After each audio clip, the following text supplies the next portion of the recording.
Hello, all crocodiles. Welcome, everyone, for this Crocodile and Friends first edition. As you have seen, our last link had a little problem, so we just started a new one. So let's wait a few minutes that everyone can join the space. Started. Good day, good morning, afternoon, evening. Thanks for inviting me. Let's go. So let's wait like 5 minutes because of this new link that was generated with a little issue with the last one, and then we'll be started. So let's put kickoff for 5 minutes. The link changed. Is that correct? Yeah, exactly. We had a little issue, so we just started like a new space directly. Okay, cool. So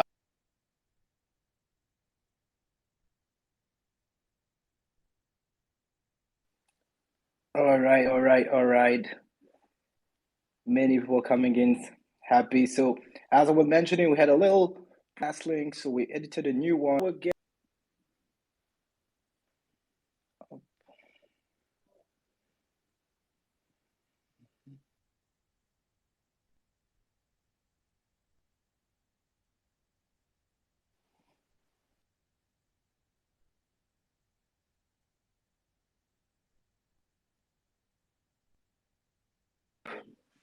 Okay, so now we are really ready to start this first ever Crocodile and Friends.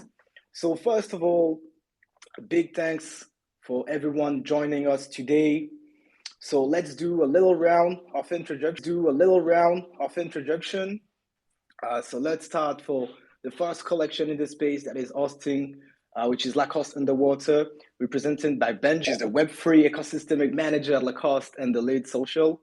Benjamin, hi. GM everyone, happy to be here, happy to connect with the incredible friends and family. Enjoy. First, Wonderful. We have Dr. Broom, which is the chair of the Council of June Dead. Hi, Dr. Broom. Hey guys, how you doing? Glad to be here and represent Genuine Undead on your first ever Spaces. Thanks. We have being here. hi, GM. How are you doing? Hope everybody's okay. Thanks for inviting me here. It's a pleasure to be here. Yeah, pleasure, mate. We have Bilal, which is the co-founder of Dogamy, also with us. Hey, mate.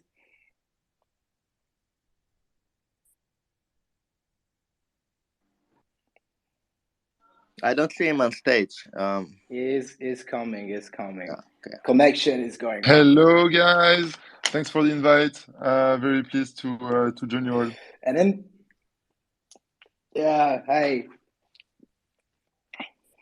And to finish, we have Farouk, co-founder of Rug Radio, also on stage with us. How are you doing? Also on stage with us. How are you doing? Yo, GM, what's up? All good. So pretty exciting to be here with all of you guys. So, Crocodile and Friends is really about discussing perspective, how we see the space. And the first question I want to ask is for you, what is a blue chip? Benjamin, would you like to start on your personal definition of it? yeah, thank you, Valayan. I for sure very happy to be here. I am your host and captain in the underwater swamp, and very happy to be here with incredible IP and collection. With Valayan, I will you accompany our amazing community on a journey around the Lacoste brand. And just to know and for the introduction, we have chosen to establish this first Twitter space with a friend of the crocodile. I will let you discover them and collections and embody a specific community vision, and that we found very appropriate for this first Twitter space. At Lacoste, we carry this in our DNA, and the meeting of cultures, and we find that the first episode is the perfect to exchange together around the Web3, the community, the vision we bring. I hope so. And a good question, Velayan, regarding a blue chip in the Lacoste vision. Very good question. In my opinion, for us, a blue chip is a collection that has an international and core reputation in the Web3 ecosystem. Is it above all a collection that brings community value? It's very important for us, especially for Lacoste. It's also, and this may be quite philosophical, I suppose, but a blue chip collection bring an entrepreneurship empowerment for everyone and to his community. And that's really what I like about this collection, is the ability also to bring maybe people together around common topics, but for everyone and to his community. And that's really what I like about this collection, is the ability also to bring maybe people together around common topics. But I think our guests, Alpacadabra, Genundet, Farok, Dogami, and all collections that brings a vision, and it's very important to talk about it during this Twitter space. So let's dive into it, guys. Do you have like different vision about, for you, the blue chip vision? Maybe Dr. Broom, would you like to say, how do you see it on your side? Yeah, for sure. Thank you very much. A blue chip, well, I think it's subjective, really, isn't it? But if you would try to objectify it a little bit, I suppose it would be in this like kind of Web3 sphere, it would have to be something, a collection or a project, an organization, which has strong foundations, and it has a confidence of its stakeholders, whether they're the holders of the NFT or more than that, investors as such. And I say that would probably be gained by having established a brand identity, something that they have a clear thing they stand for, a clear vision, a clear identity, a clear product, and they are able to deliver value to their contributors, to their customers, to their holders and stakeholders in a kind of confident fashion, right? Are able to deliver value to their contributors, to their customers, to their holders and stakeholders in a kind of confident fashion, right? Without I suppose devaluing their holdings in any way. So protecting their investment and being innovative while they do that as well. So I suppose it would be, standing up for their community, having a clear identity, having a clear brand, strong foundations, and being professional, doing things from the ground up rather than just doing the tip of the iceberg, and ensuring they're adding value in multiple channels, not just one channel, but through many streams. I would think that's probably what a blue chip would be. Oh, quite interesting. I'd like to know, like, and if you guys, there is someone have like a totally different vision of it. Sorry, I didn't quite get that question. I do. Yeah, what's something like, is like someone from our guests have like a different vision of what could be a blue chip, because that's also what interesting is, like confronting your vision. Yeah. Let's hear it. Bella, you want to go on? Yeah, I can follow up.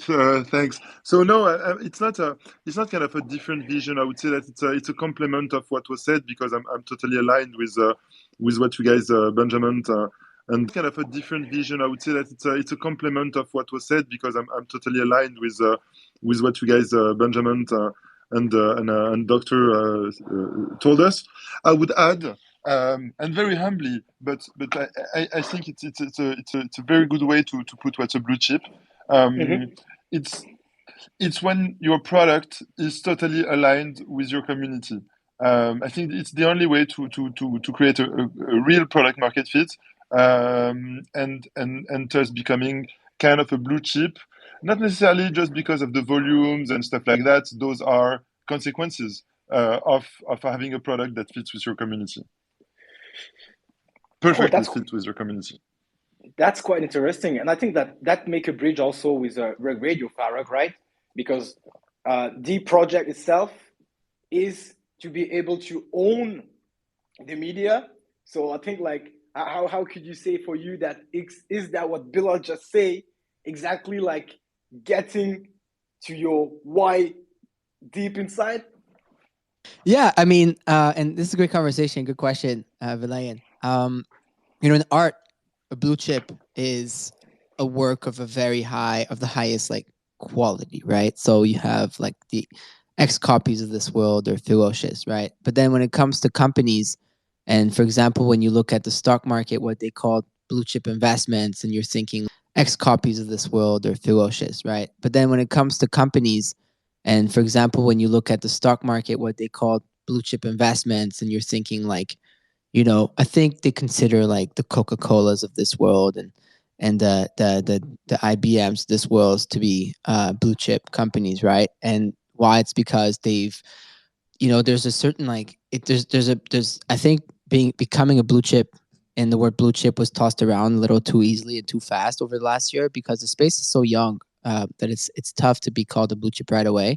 But I think everything Dr. B and Bilal were talking about is what's needed for in the long run be considered ones like steady growth, being able to build a product that has product market fit, around which a community can be built and where you can actually deliver proper tools to the space. So it's interesting. I think a lot of projects, businesses have the ability to become potential blue chips, but very few are right now. I don't think we are either yet. If I think we can become, and we have the ability to work our way towards becoming a so-called blue chip, yes, but there's definitely it's definitely one of those things that you have to let time and the work tell. Oh, great. On this vision, Ape from Macababras, you have something like to complete and to say like, what is like the last thing that we may not have mentioned that could be like deep inside of it that make this definition? Because you mentioned from the artistic side for rock, but now in Web3 space, blue chip has a more wider sense in terms of definition, right? Yeah, so first of all, I completely agree with Farok that the term blue chip was tossed around really easy the last month, even a week after minting, some projects were already considered a blue chip. For me, a blue chip is basically a project that if NFTs succeed, tossed around really the last month, even a week after minting, some projects were already considered a blue chip. For me, a blue chip is basically a project that if NFTs succeed, then this project has to succeed as well.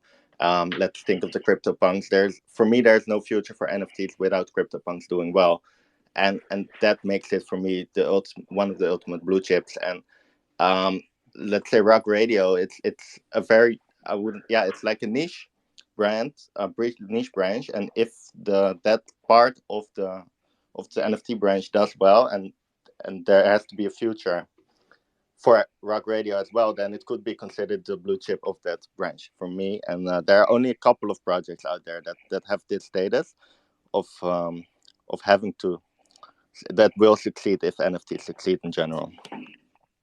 No, that's quite interesting, and I think like going like deep in like the origin of thing is quite interesting to understand the vision. Ultimately, when we speak about collection, we like to speak about what we are doing. But where I want to go now is to understand your deep why.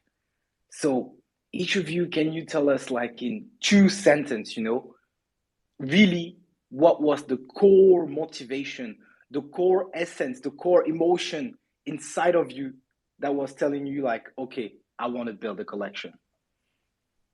Benjamin, maybe? Yes, thank you, Valerian. It's very important for Lacoste and all Lacoste members, but because the notion of community is yes, thank you, Valerian. It's very important for Lacoste and all Lacoste members, because is a part of Lacoste DNA and the part of René Lacoste, the founder, the inventor, and we really want to connect, liberate the movement. For sure, it's our brand mission.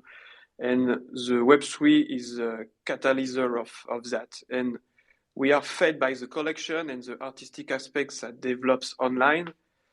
And why? It's very simple. For sure, Lacoste, for example, in Paris, organize real connection, real events, connect culture beyond the Web3 in real life. And it's very super important. And the reason why is to connect people together. And I think it's also, for sure, underwater collection. It is a collection that managed to go into the space, and that's also a strong value for us to embody people, to connect them, and to liberate the movement between people. And in my opinion, Lacoste wants to be closer to its community and allow them to have an impact on the brand in terms of artistic direction, co-creation. We build that especially this month as the next couple of months, and that's why we are really sensitive to what our community can create, and all this great insight we have on a daily basis are very valuable for the brands, and that's why we are in the Web3. Okay, so that was great, but can you tell us like the 2 sentences that sum up everything? Yeah. So about underwater, yeah, for sure, the how and when we speak about underwater project for Lacoste, it's pretty clear, and I will say it again and again. The experience and Genesis Pass the Lacoste launched a couple months ago is a key to the underwater expression, and by using a NFT like the other collection, you have a tool to gather the community, a key of the experience, and an experience meaning that co-creation dynamics are held on it. Thank you. So your why would be like really about bringing community together to create, if I sum it up. Yes, totally true. And it's Lacoste DNA and Lacoste Web3 DNA for sure. Super cool, because I think also in the history of Genuine Undead, you have also a why that is like embodied by co-creation and deep community sense. Maybe you want to express yourself on this why and tell it better than me, because you're at the core of it, Doctor. Yeah, thank you very much. I mean, it's a bit more complicated with Genuine Undead, as you know, because I'm not the founder, I'm not the artist, I'm not the dev either. So, I mean, I think I just have to point that out to everyone that, Genuine Undead is unlike most projects where, there might be a founder or dev that's associated with the project, stays with it throughout the end, or hands it over after, some mishap or some problem. But in our case, really, it wasn't like that. This project was minted, and I'm sorry, I'm just going to have to give a little bit of background, if that's all right, before I give you my 2 sentences, which I have ready. Yeah. Sure. But it was handed over by the founder almost immediately as it was minted out. It was minted out on the 13th of August, and it was it had a viral uptake almost immediately. I was one of those people that day that was on Twitter, just absolutely vibing with everybody else, getting thrown from one Twitter group to another. And it was quite an amazing experience, and within the first 48 hours, so much happened that, we created the Discord, an unofficial Discord. Then the founder recognized it as the official Discord. Those people that day that was, on Twitter, just absolutely vibing with everybody else, getting thrown from one Twitter group to another. And it was quite an amazing experience, and within the first 48 hours, so much happened that, we created the Discord, an unofficial Discord. Then the founder recognized it as the official Discord. And then he basically has been communicating with me since then, fully backing this project, but doesn't want to take any leadership or any kind of organizational responsibility. He just wants to be a creator. He wants to give some artistic and creative input, and that's it. He wanted the community to take over, and he gave us 3 green papers, which kind of set out his thoughts, his vision, and his ethos for the project, and he allowed the community to soak that up. And we then discussed it. We discussed that. We discussed Web3. We really had all these conversations about what do we want to do. Now we were in the driving seat. How do we approach this? And I suppose what we wanted to do was we wanted to do everything the way that we had hoped Web3 would want, would what it would become. Take away all the kind of stuff from it that we didn't like and replace it with the things that we think might be beneficial for Web3 in the future. And I suppose, if I was to describe, as a community, what we have come up with as our vision, why we are here, it would be that Genuine Undead aims to spearhead a Web3 renaissance by cultivating creative potential, sustainability, safety, and inclusiveness, igniting the collective through artistic expression and embracing a decentralized future. So that's our mission statement. We are here as a collective, working in a network of councils to try and reach our goal of changing Web3 into a much more beautiful, a place we want to be in, and try and through collaborating with one another, create value-adding revenue streams of changing Web3 into a much more beautiful, a place we want to be in, and try and through collaborating with one another, create value-adding revenue streams, which would add value not only to the NFT holders but to other people who interact with those services. So that's Genuine Undead in a nutshell. Thank you very much. I think that's on my side, that's pretty clear. Like, if you allow me to sum it up, it's about like giving a new vision and a new way of being into Web3 with different codes that the one we have been living in till now, right? Essentially, yeah. I mean, like, basically, we've got a new formula. We felt that a lot of Web3 projects have been kind of following a very similar format for quite some time. And I don't want to name whose formula it is or which formulas they're following, but I think we all know.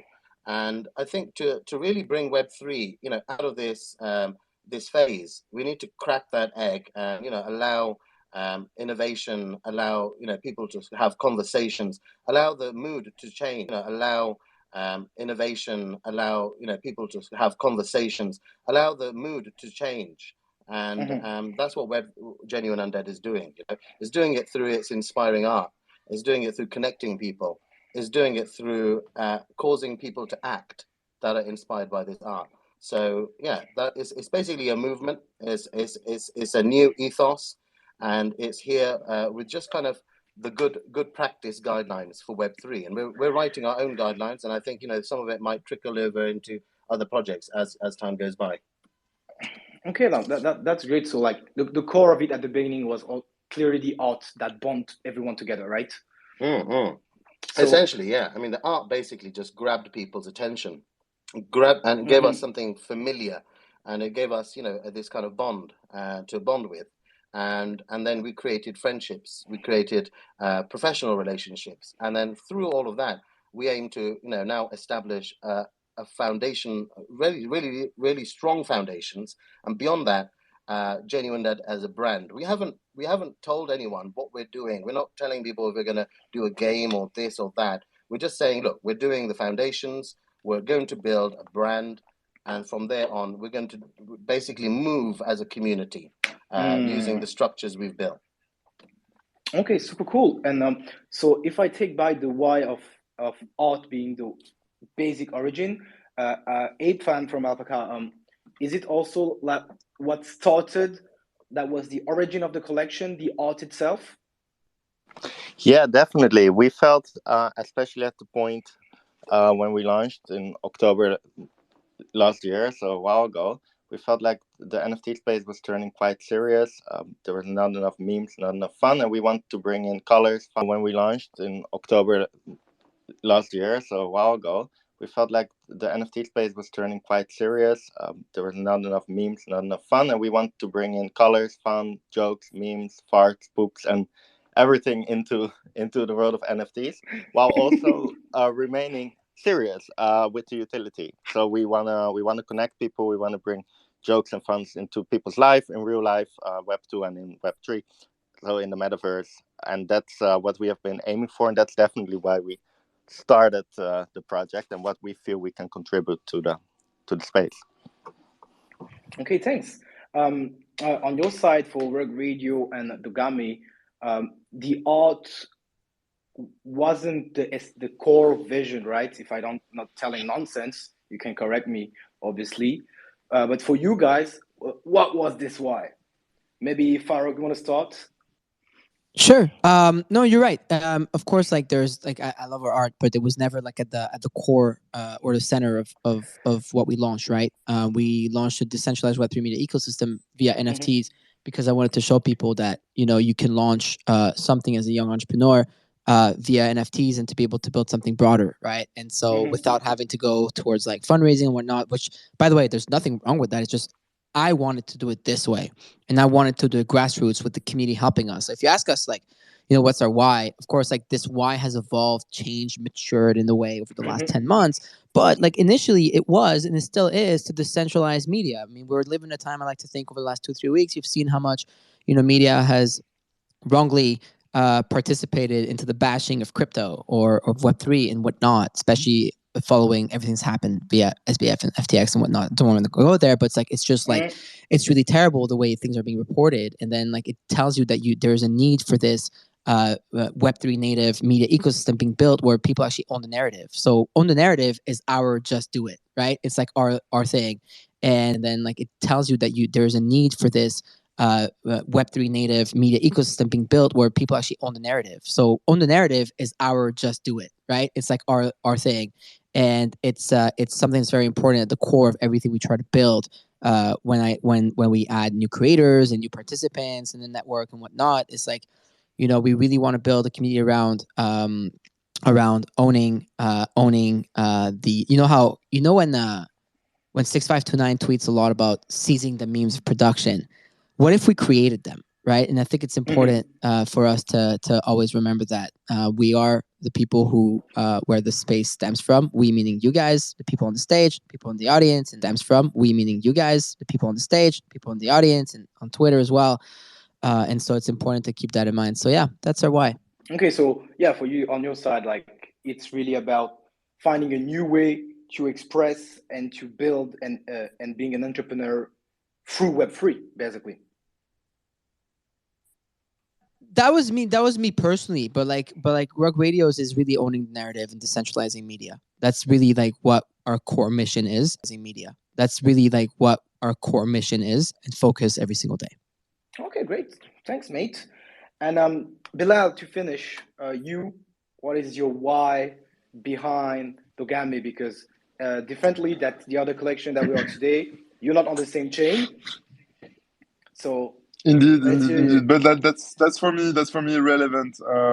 And regarding your question on the art, it's indeed a necessary condition, but not a sufficient condition. So regarding your question on the why, it's a pretty tricky question, but I will try to give my views on it.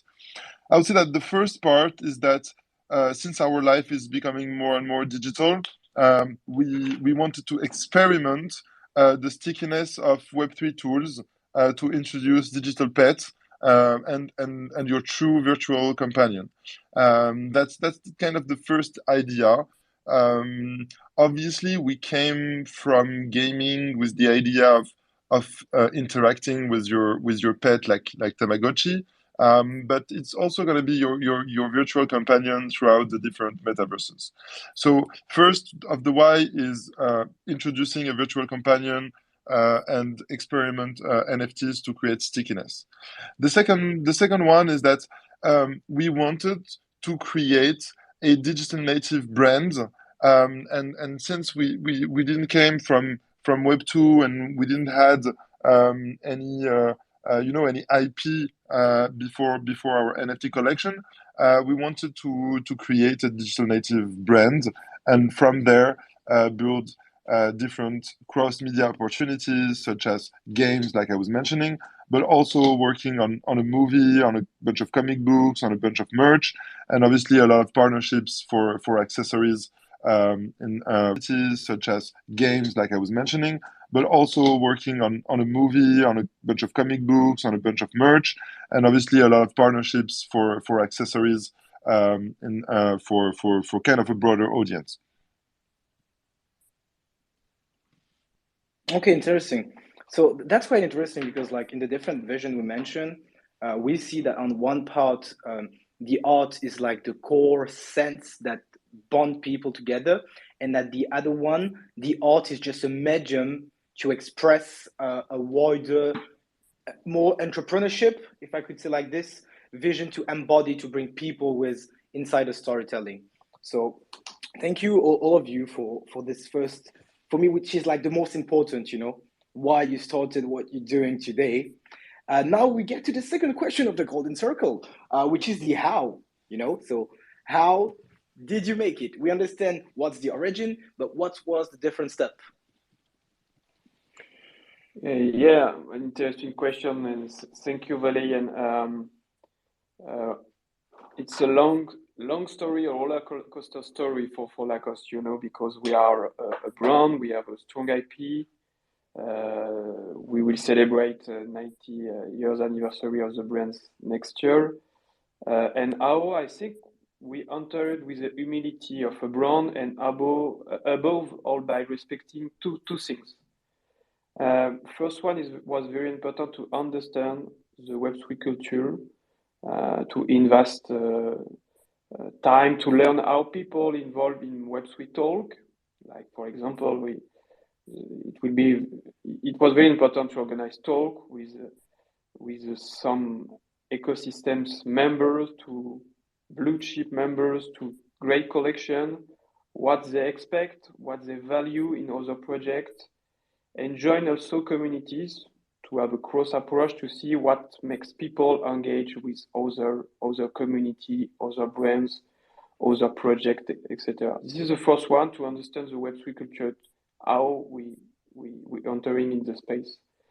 And the second one will be the transparency. Be transparent, be very open about Lacoste intentions in the Web3, what we are building and why we are building it. We manage community expectation and ensure our Lacoste, our crocodile, understand we are in it for the long term, hopefully. And rehearsing them often on what is happening is important to keep an healthy community and for sure address rumors. And that's why we launched a Genesis Pass in the beginning of the adventure, a key to the underwater experience, to create a members program, and by using the NFT as a tool to gather a community, the Genesis Pass, the token, is a key of the experience, and with the key you can co-create, and you have a co-creation dynamics to ensure a ticket in to be part of the underwater experience. Thank you. Who would like to go next? Like, maybe we can be a little more open about this, because I think this how is what usually people get to know. But if today in this space there is people that don't know all the collection, that will be interesting to understand how did you create this community and how are you to this point as a collection. Dr. Boom. Oh, please. cheers. Yeah, thank you. I mean, like I outlined earlier, we didn't create the collection. The collection was created by an anonymous artist, and that was what kind of grouped us all together, grabbed all of our attention. It's a 24 by 24 pixel art, same as Ferox. I think Punk he's got there, and but with the genuine Undead collection, we were just so amazed by what he had created in that same format, and using the colors, the wide palette of color, the depth, the highlights, the genuinely unique traits. I mean, we are all NFT enthusiasts. A lot of us had been in the NFT space for quite some time, and hoping to try and get quote unquote blue chip, right? Missed a lot of opportunities. I saw punks go for 7 ETH and I didn't go in because at that time I was very early.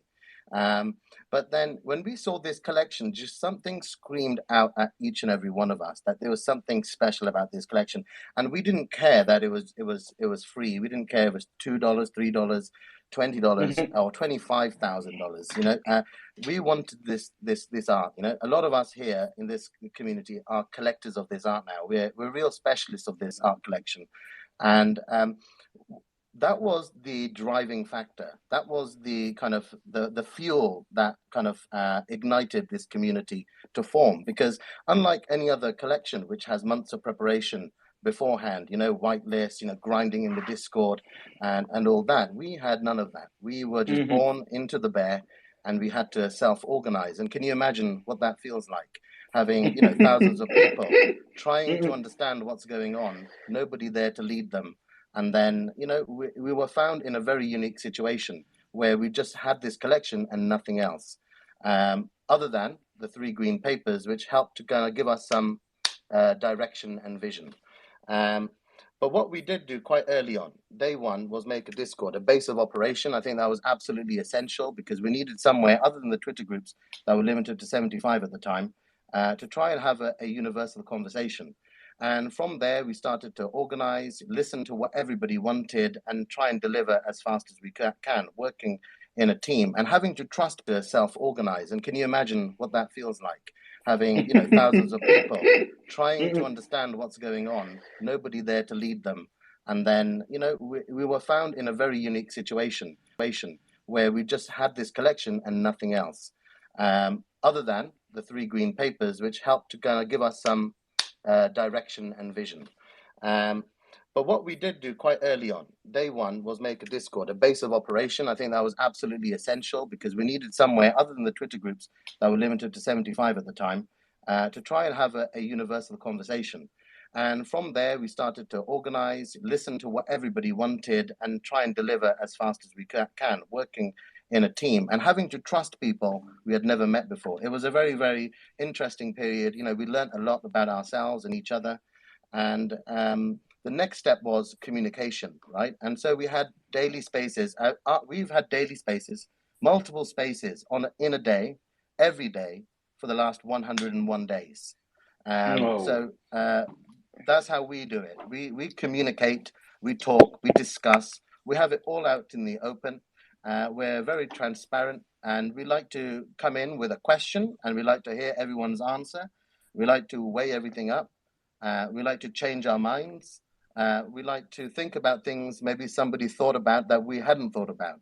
So we're all about communicating. And I think communication, as they always say, is key, and through that communication and through strategizing and having, direction from the green papers, I think we've come up with our own formulas. We've come up with our own formula of how we want to practice in Web3. We've decided right from the outset, because we loved this collection so much, because we vibed with the art so hard, that we didn't want to do any whitelists. We weren't going to do any influencers. We weren't going to do any collabs in the traditional sense, because we loved this collection so much, because we vibed with the art so hard, that we didn't want to do any whitelists. We weren't going to do any influencers. We weren't going to do any collabs in the traditional sense. And we weren't going to do any kind of dilutionary tactics. We wanted to preserve this collection. We really consider it as a fine art. And beyond that, we didn't want to do it any kind of activity which would ruin our community. We felt very strongly that if we did whitelists and misdirected our community, they'd lose trust in us. And we felt that, by doing anything like that, it may be, organizational suicide. So we're here about preserving this community, being safe in the way we manage it, and keeping our focus, which is involving the community in every kind of decision that we make, where appropriate, right? Trying to keep the engagement level on a kind of thought basis rather than just on a here's a whitelist basis. So we've got people now working in councils. We've got 9 councils that range from analytics to design and development to peoples and education councils. that range from analytics to design and development to people's and education to marketing and socials. We work with these network of councils to constantly add value. And I think that's our unique selling point, really. And I think that's how we are doing it. We're doing it. We're doing it together, and we're doing it in an organized fashion. And we're developing a new organizational structure that will now help us further enable us to do the how part, which is essentially setting up a hybrid W3 organization with Web2 characteristics and wrapped up in decentralization, and using our DMPs, which is just an acronym for decision-making pathways. And all of these guidelines will be passed by our community, and once they are, then they'll be enacted. And essentially, our vision is we have an efficient method of decentralized decision making. So yeah, that's how we're doing it. No, that's really impressive, because what I get from this, like, you didn't create the collection created you. And so that seems almost like an anthropological experience. It's quite crazy, isn't it? Yeah, that's really crazy. Like how it is how like that. You're right. I'll let you say it, because that is exactly how it happened. This collection created this community. This collection seemed like savage, like you out alone by yourself and you need to get the thing going on. No, quite interesting. Mate, let me tell you this. Look, yeah, I was at work that day when this collection dropped. I was at work. I'm a doctor in real life. I'm an emergency medical physician. I'm a specialist registrar.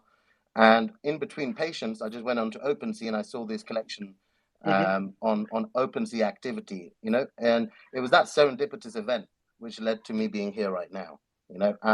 It's pretty crazy, and all these people you see down here, the Undead Army, they've had the same pathway as I have had. Each and every one of them has showed up every day, and they are. We say, we were dead, now we are undead, and now we can never die. Because wow. we went through Web3. That's some poetry, man. That's some poetry. No, love it. No, we went through Web3, and we had nothing to show for it, apart from a few token NFTs we were clinging on to, and every single one of us sold them for genuine undead. And now we're here to invest our time, our blood, our energy. We're doing it for free. No one is paying us, and we will make this a success, because how can 2,500 people who are intelligent not make something a success if they're organized? So that is our job. That's how we are doing it. We're doing it as a collective, and we're going to put our collective minds together, and we already are working on things, but we don't like to talk about them too much. But as this goes on, we might disclose a few things. Yeah, so you will be the proof that collective consciousness is more powerful than single human thinking. Minds together. And we already are working on things, but we don't like to talk about them too much. But as this goes on, we might disclose a few things. Yeah, so you will be the proof that collective consciousness is more powerful than single human thinking on its side. Exactly. I mean, we've got a lot of single humans here who alone can achieve a lot. But now, launch padded by a collective, it's going to be a different thing. No one's ever seen this. It's going to be a different thing. No one's ever seen this before. All right. Thank you very much for this sharing. Very interesting. Maybe on Dogami's side, your how also quite need be interesting of attracting community that was not maybe at the beginning right there. Can you tell us a little more? Yeah, definitely. Our how is pretty straightforward. Is pretty straightforward. It was the premise of a game, or actually I would say a series of games that we call the Petaverse. And the idea of those games are both be coherent toward the dog world and the dog lover community, but also be aligned with the actual evolution and caring and interacting of a real dog. That's why we started with the first game, which is kind of a Tamagotchi-like, and then there will be various games when the dogami reach its adult life. So it's the promise of an ecosystem of games that are fun, and and centered around the dog lover community. Yeah, as you say, pretty straightforward, quite clear. And face to dogs, we have alpacas also, which is an animal, right? So Yes. for Love the for you, alpacas, by the way. Oh, thanks a lot. Thanks a lot. Very happy to hear. maybe a soon collaboration that has been created on this Crocodile and Friends. Who knows? Definitely. I'm That's an sure idea. the Packers and dogs love each other, so that's a good start. I don't know, probably. So So our how? Yeah. yes, So yeah, let's start why we started. It was of the colorful memes and going to connect people. And how do you do that? Because everybody is in their own place, in their own time zone, in all around the world. And definitely, once we started, we grew a lot in Asia, and all the founders were not from Asia, so we were really facing.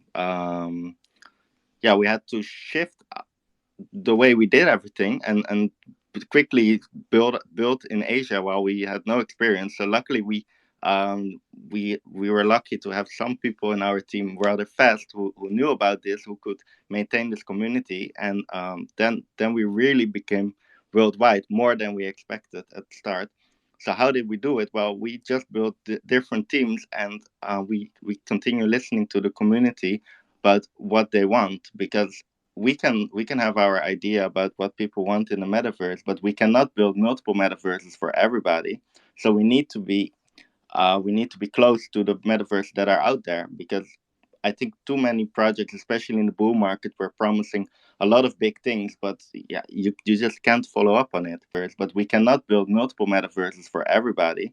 So we need to be close to the metaverse that are out there, because I think too many projects, especially in the bull market, were promising a lot of big things, but yeah, you just can't follow up on it.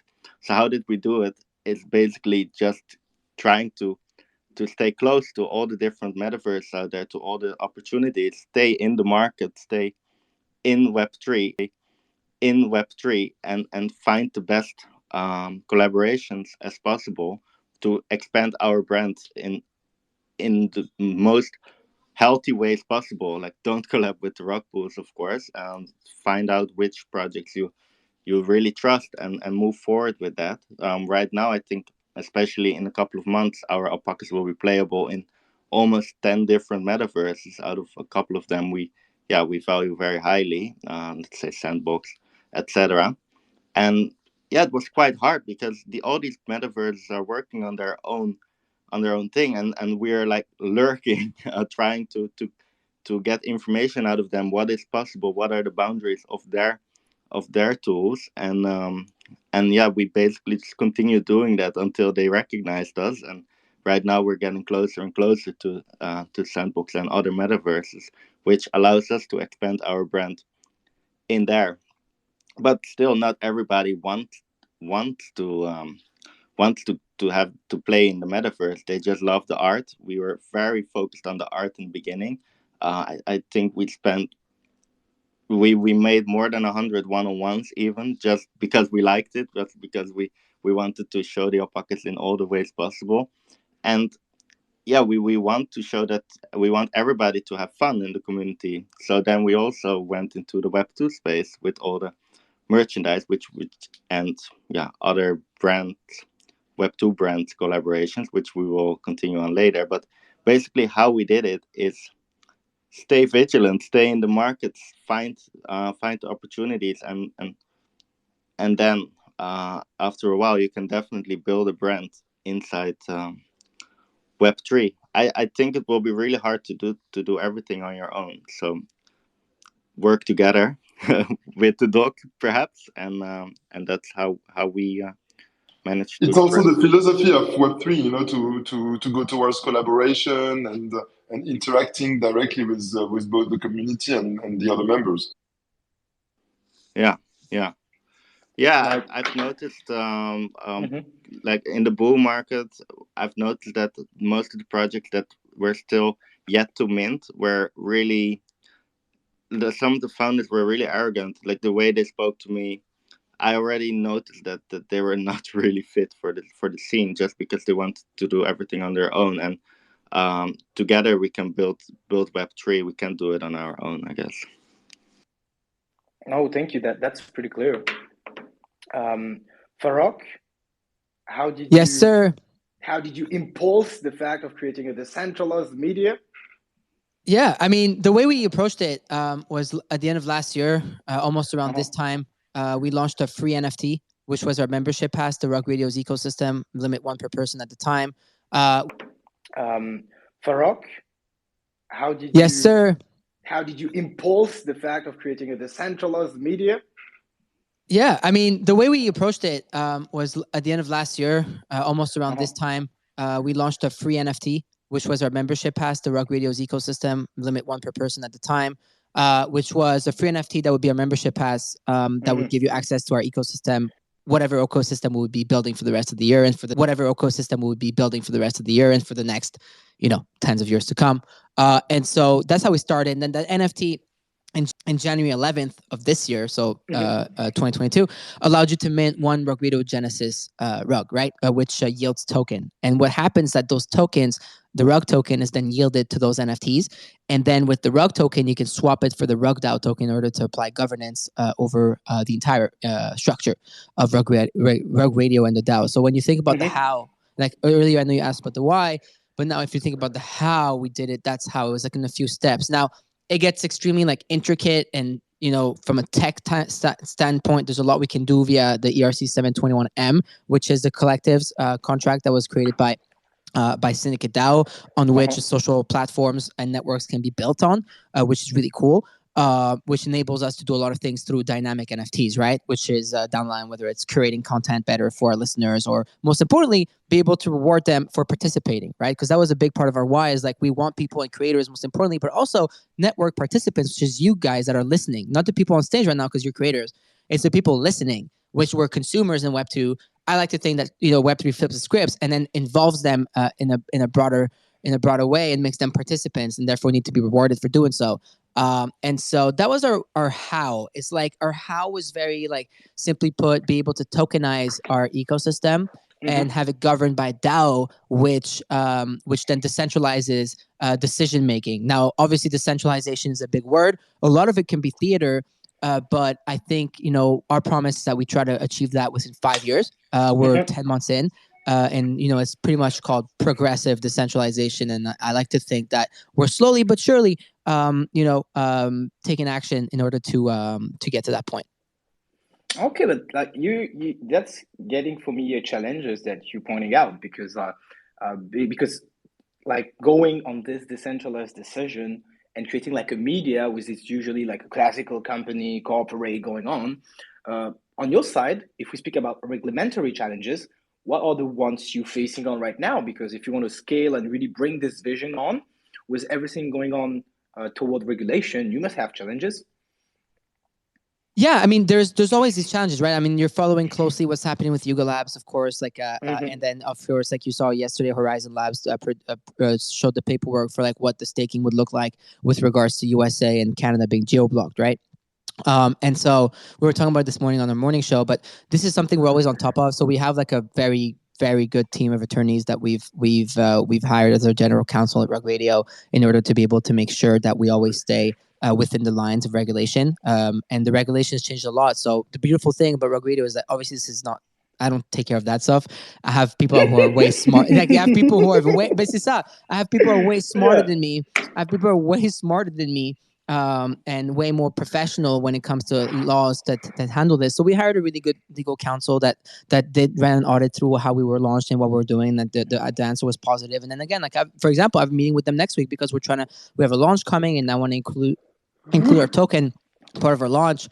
And like but then I want to make sure that things are kosher, right, from a regulatory standpoint. So I always check in with them. The thing is, I think a lot of people are extremely scared of it, and also like, it's tying them up because they think they can't do certain things. But I think people really have a wrong understanding of what a security actually is, and people love to throw the letters SEC at everything and everyone, wrongfully so. But at the same FCC, time, STO. ouais, c'est ça, exactement. It's like it's everywhere, and like the thing is, like most of these companies aren't even based in America. A lot of these crypto companies are actually based in Cayman Islands or like in the Bahamas or other places, right? But like that's just basic like 101s. But like even then, even so though, you have to be wary of these things, and you have to be mindful because anything that can happen to you will directly and indirectly affect your holders, and therefore the people who invested in you, their time, their energy, and or their money, to be able to participate within everything that we're talking about, whether it's Doctor or Alpaca or Bilal, and you guys, like we have like this duty from a regulatory perspective to be on top of things. So that's why I love the fact that I can work with Syndicate DAO, who built our token, our DAO infrastructure, so that they can always be on top of things with regards to the CFTC and whatnot, and have the right set of attorneys to be careful and be aware of like how the laws are changing on a day-to-day basis. Okay, so your point of view is like there's no challenges.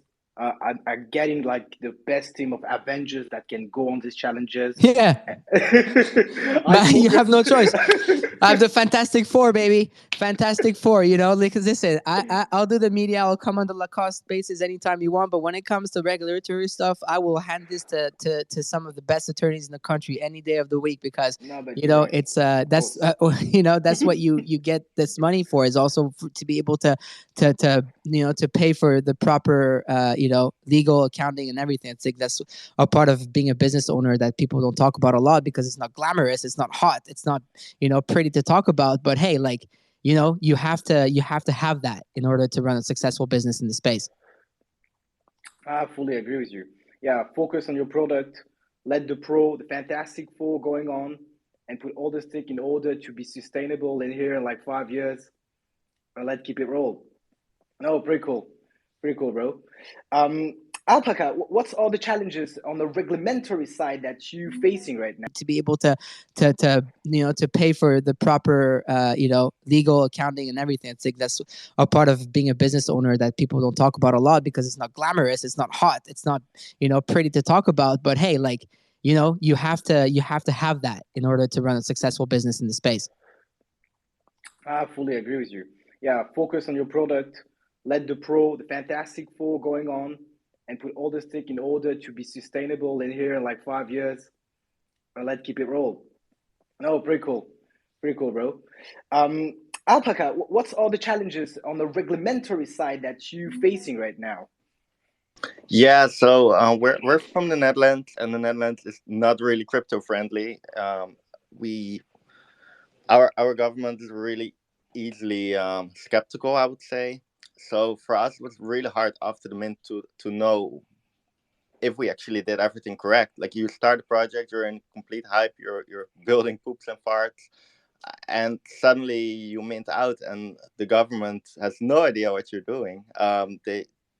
If you tell them that you basically sold this for this amount of money, then at first they will think you're a scam. They will think you're a cheater, you're a fraud.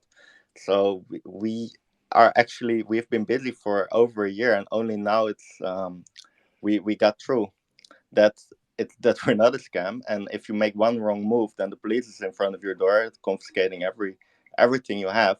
So especially from a regulatory point of view for the government, for the mint fund, it has been a hell. I think we're one of the first projects in the Netherlands that has been doing it legally. There has been many rug pulls from the Netherlands, but they all moved to Dubai right before the mint. Some of them did it through other companies.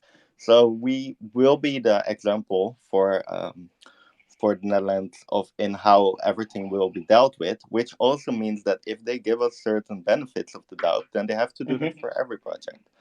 So they are very secure with what they're telling us, what they're saying, and everything is taking weeks and months, and it's terrible. But it shows how new the Web3 space is. So that's mean. Oh, sorry for interrupting you, yeah, but just no so problem, I understand quite well.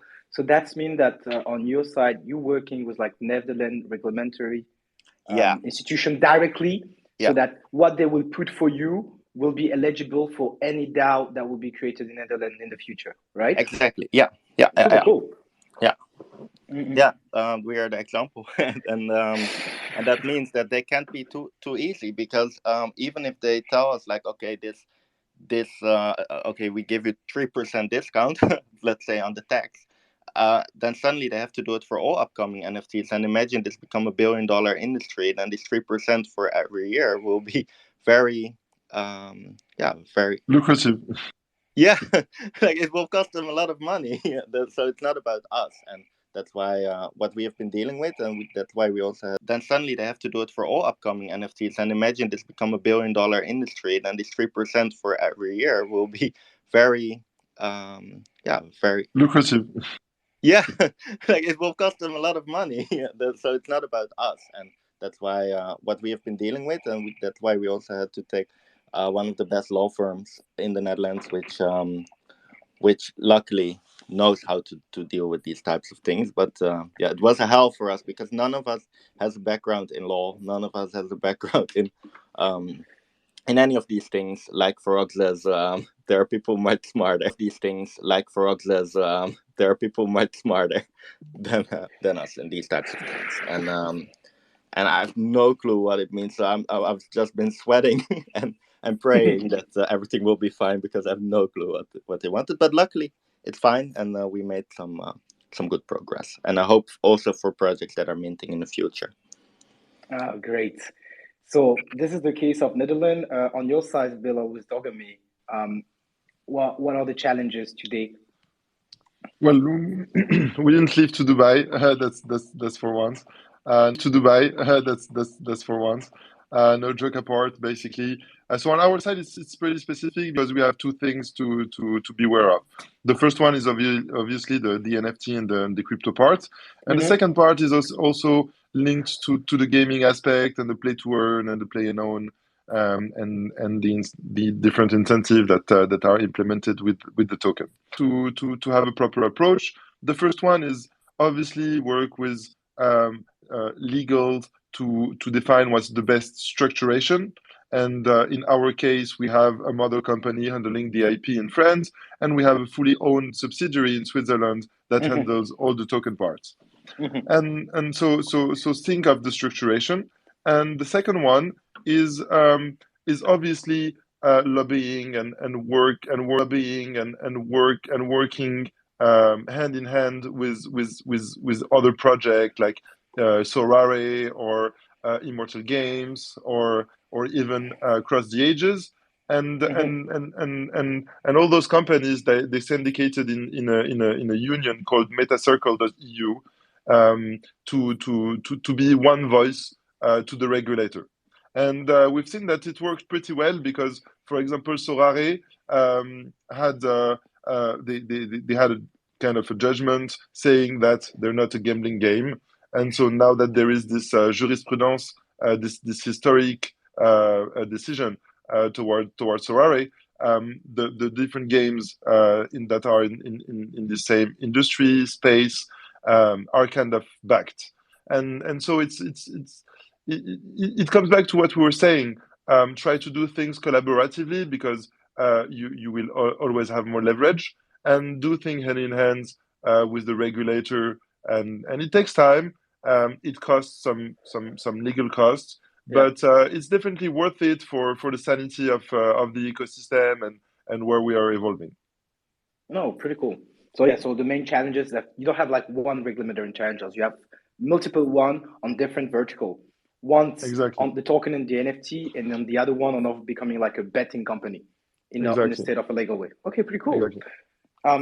On your side, Doctor, are you already at the moment with all the council of speaking about regulatory challenges, or the undead baby is still evolving and not already at this point?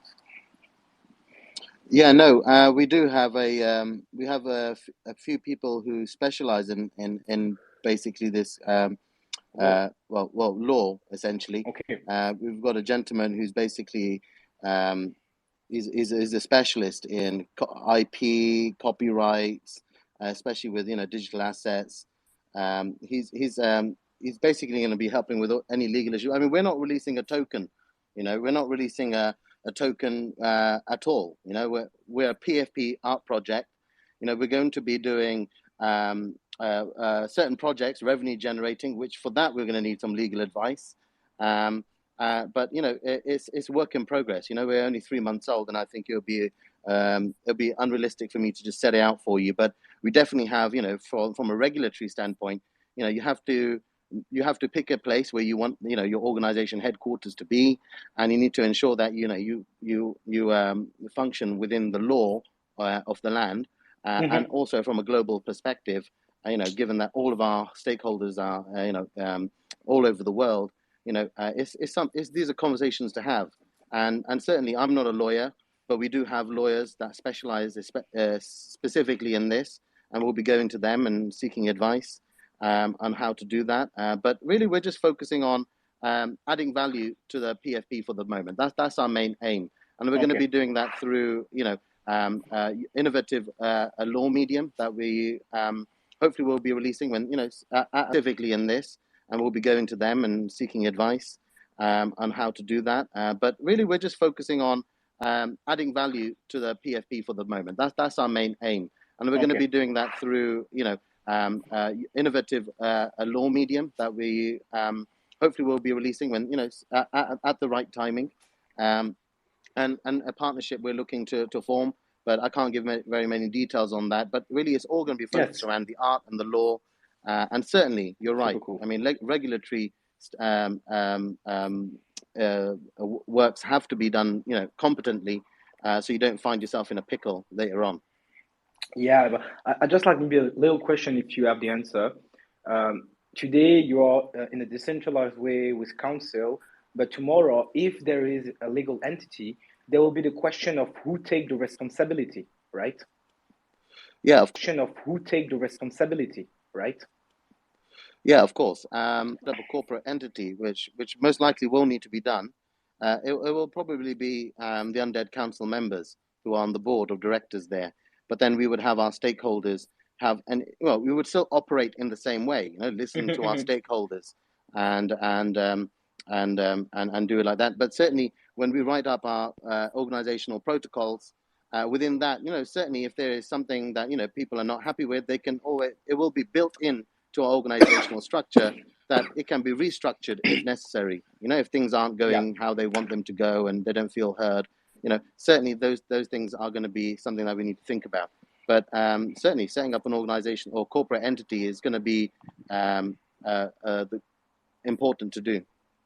All right. Thank you very much. And to finish, Benjamin, for Lacoste, which is that was an IP and that was a company before going to Web3, what are your main challenges? There are many challenges for brands. It's really not as simple as some might think. We are talking a lot on Discord about that, but the power of community is real to support our actions. Being a Web2 company, being agile as a native project is a kind of difficult, There are roles and responsibilities that can be bypassed. Decisions take time. We need some